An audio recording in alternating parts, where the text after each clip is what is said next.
levar tudo na esportiva não é sinônimo de maturidade, e eu demorei muito para aprender isso. Pelo contrário, você pode estar de alguma forma só descredibilizando o que você sente em relação a algumas atitudes que outras pessoas tomam com você e que essas sim podem ser fruto da imaturidade dessas pessoas e não a sua reação a atitudes que de alguma forma te fazem se sentir desrespeitado.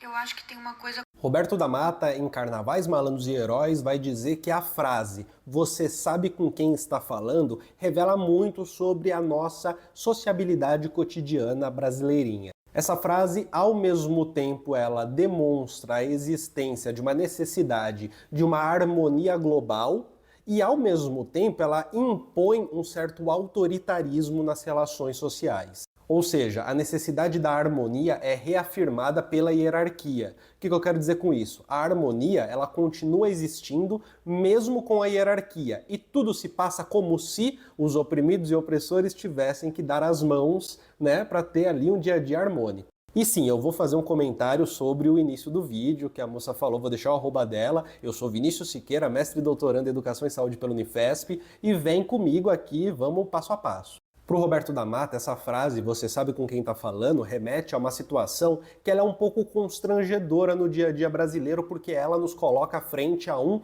conflito.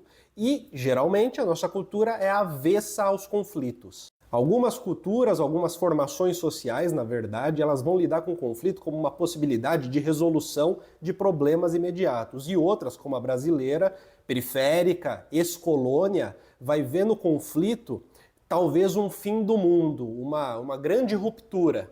Algo que precisa ser mitigado para que a ordem social permaneça, para que uma suposta harmonia permaneça. Da Mata chega a dizer que a gente tem a tendência de ver no conflito, de maneira geral, ou como um presságio do fim do mundo, ou como uma fraqueza. Da Mata vai dizer que há uma tendência das camadas mais altas da nossa sociedade reproduzir esse discurso de uma harmonia social, que evidentemente é muito vantajoso, né? E das camadas mais baixas, por sua vez, de demonstrar a existência do conflito cotidianamente. Mas são essas duas visões dialeticamente relacionadas que podem ajudar a gente a compreender como que é essa fabricação do nosso tecido social. Isso porque assumir a existência de conflitos cotidianos abertos meio que parte do princípio de que existe uma representatividade igualitária entre os participantes. E isso pouco tem a ver com a formação social brasileira feita em cima do colonialismo, em cima da escravização de pessoas negras, com um autoritarismo muito forte. "Você sabe com quem está falando" tende a mostrar a existência, primeiro, de crises nas relações hierárquicas que há entre as pessoas e que deveriam parecer naturais.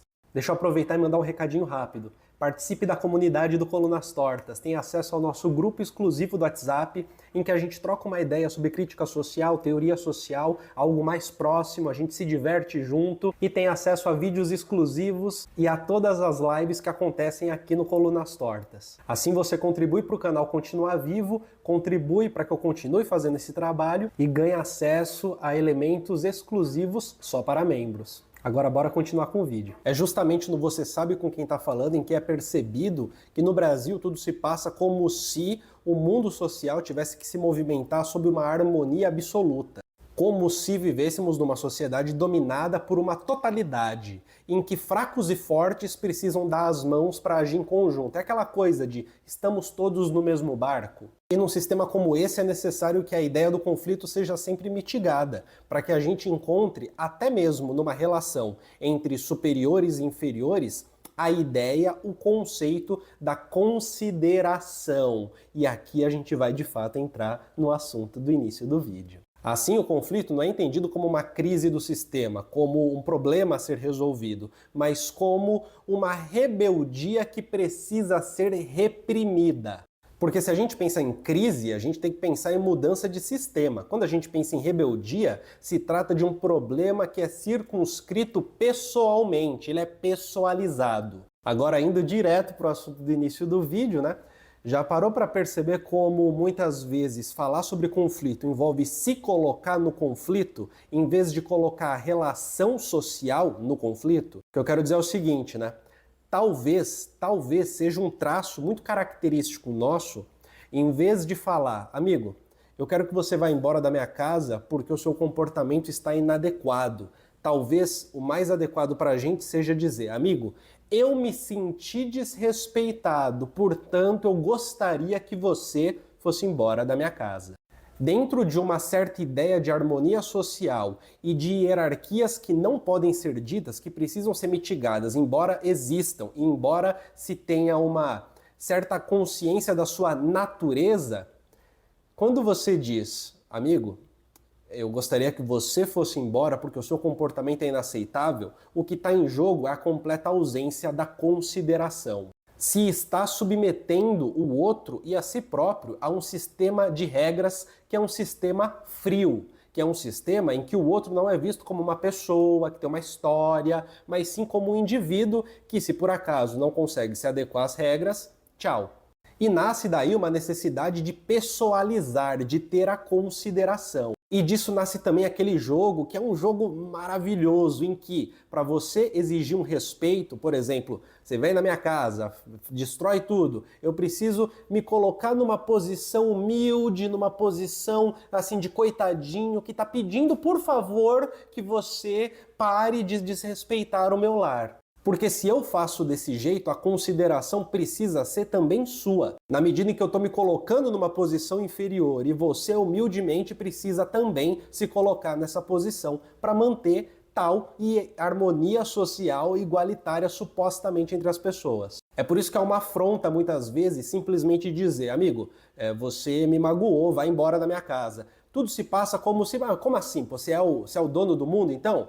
Se te magoou, então eu tenho que ir embora. Você é o rei, então. E percebe esses contornos? Como que esses contornos eles vão se construindo, né? A dificuldade da assertividade não é só da assertividade, mas é de uma assertividade impessoal. Porque mesmo quando ela é pessoal, tudo se passa como se você estivesse dizendo. Você sabe com quem está falando? E quando ela é impessoal, aí é pior ainda, porque é como se eu não estivesse lidando com uma pessoa. Beira o desrespeito. Daí surge essa necessidade constrangedora de, para exigir uma coisa, ser necessário se colocar numa posição inferior. Porque se colocar numa posição inferior é também pedir para o outro também se colocar nessa posição inferior, para todos nós termos consideração uns pelos outros. Para que em nenhum momento surja sequer a pista de uma suposta hierarquia social, para que não possa ser entendido que de repente você está se colocando hierarquicamente numa posição superior,